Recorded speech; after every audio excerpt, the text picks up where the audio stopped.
जय श्री राम। हर हर महादेव।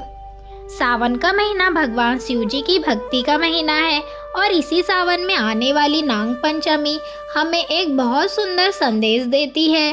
प्रकृति के हर जीव के प्रति सम्मान और भगवान शिव जी के प्रति श्रद्धा। आपने देखा होगा महादेव के गले में नाग विराजमान है। भगवान शिव जी ने नाग को अपने आभूषण के रूप में धारण किया है, इसीलिए नाग पंचमी पर नाग देवता की पूजा का सम्मान भगवान शिव जी से भी जोड़ा है। शास्त्रीय परंपरा में नाग पंचमी श्रावण शुक्ल पंचमी को मनाई जाती है और आज नाग पंचमी का पवित्र दिन है। नाग पंचमी की एक प्रसिद्ध कथा आज मैं आपको सुनाती हूँ। पुराणों में बताया गया है कि एक समय नागों की माता के शाप के कारण नागों पर संकट आया। नागों को बचाने के लिए आगे चलकर आस्तिक मुनि की कथा आती है, जिन्होंने जन्मेजय के सर्प शस्त्र को रोककर नागों की रक्षा की। इसी नाग परंपरा से जुड़ी पंचमी तिथि को विशेष माना गया और नाग देवताओं की पूजा की परंपरा चली। नाग पंचमी की कथा में अनंत, वासुकी, तक्षक, करकोटक, कालीय आदि नागों का स्मरण मिलता है। श्रद्धा से नागों की पूजा करने की परंपरा भय से मुक्ति और परिवार की रक्षा की कामना से जुड़ी है।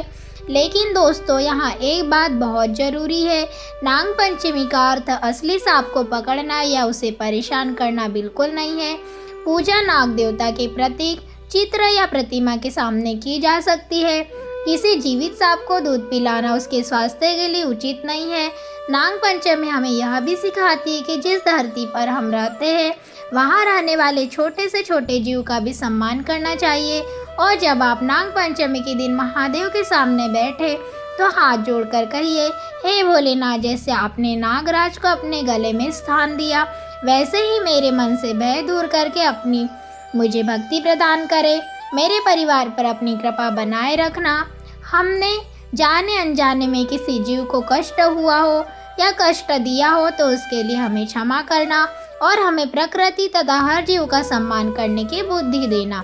फिर ओम नमः शिवाय का जाप कीजिए। नाग पंचमी सिर्फ एक त्योहार नहीं, यह शिव भक्ति, प्रकृति के सम्मान और अहिंसा का संदेश देने वाला पावन अवसर है। तो इस नाग पंचमी महादेव से एक ही प्रार्थना करें, भोलेनाथ, मेरे जीवन से भय दूर करना और अपने चरणों की भक्ति हमें कम मत होने देना और हम सभी के जीवन में आपका आशीर्वाद और प्रेम हमेशा बनाए रखना, आपकी भक्ति प्रदान करना। हर हर महादेव। श्री शिवाय नमस्तुभ्यम। आप सभी को नाग पंचमी की बहुत बहुत शुभकामनाएं। जय श्री राम।